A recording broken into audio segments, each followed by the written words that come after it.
BBC News. Anyone for the Hyperloop? Testing high-speed pods in a vacuum tube.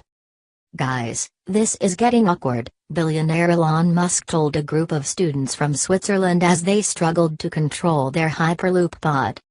If all goes well, their pod would eventually travel at more than 700 miles per hour, 1,120 kilometers per hour, propelling people between Los Angeles and San Francisco in half an hour, instead of 6 hours in a car or an hour-long flight. But this is early days and the students are testing their pod for the first time on a nearly mile-long vacuum tube track outside Mr. Musk's office in Hawthorne near Los Angeles. They'd lost connectivity. The vacuum needs to be unsealed and the pod fiddled with. Then the vacuum must be resealed and all the air inside pumped out. Revolutionizing transport takes time. The Swiss Loop team eventually re-established communications with their pod and successfully completed a test on the track. 24 student teams were competing, but only 3 qualified to test their pods in the Hyperloop tube. None went even close to 700 miles per hour, but the winners, Germany's war team from the Technical University of Munich, blew away the competition. "Congratulations to the war team," Mr. Musk said as the crowd of students applauded. "That was an amazing job. That pod just went 324 kilometers per hour, over 200 miles per hour." Wheels versus levitation.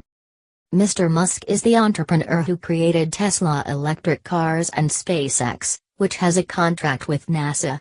But he doesn't just want to revolutionize the automobile and space industries. The Hyperloop is the businessman's brainchild. He introduced the concept in 2013 and invited the world's innovators to help him make it a reality. He hosted the competition to try to get the best possible pod prototypes. Some levitated via air, as if on an air hockey table. Others used magnets and some use wheels and don't levitate at all. The tube is 6 feet in diameter with a mobile platform for teams to get their pods in and out of the tube. When they launch successfully, like the German war pod, the whizzing capsules make a surreal whoosh sound and then the crowd goes quiet until they see the speeds projected on a screen and match the increasing speeds with whoops and applause. The contest was simple in one way: the fastest pod would win. The second-place team was Paradigm, a North American team with members from Northeastern University in Boston and Memorial University in Newfoundland, Canada. "Another competition will be announced soon," Mr. Musk told the crowd. But even if the students do succeed in getting a pod to go 700 miles per hour in the future, many are skeptical that the technology will ever become reality. "This is an entirely unproven form of transportation," says Jack Stewart, who covers the future of transportation for Wired magazine. "It's a great idea. It doesn't break the laws of physics.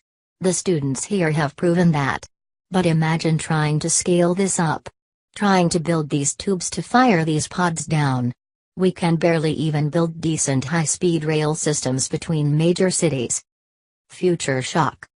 But many underestimated Mr. Musk when he said he'd reshape the way NASA works with private companies and rockets and the way people clamor for a chance to buy the sleek, electric Tesla cars. Manfred Schwartz, of the winning German team, said it had opted not to levitate its pod because it was focused on maximum speed in this competition. He thinks the world's first working Hyperloop with passengers is just 5 to 10 years away. "Cargo is likely to come first if and when the systems are created," he said. Macaulay Versey, of the University of Edinburgh's Hyperloop team, says he thinks it will become a reality, even if it sounds like science fiction at the moment. "It's going to be very hard to do. But that's the point. It's a challenge. That's why we're all here. That's why we're trying. That's why we don't sleep. That's why we spend all this money and time and effort to do it."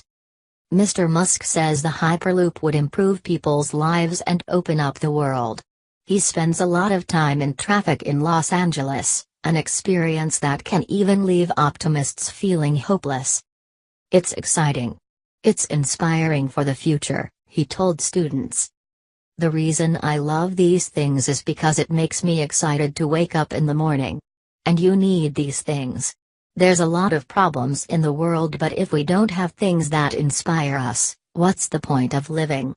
And that's what this is all about.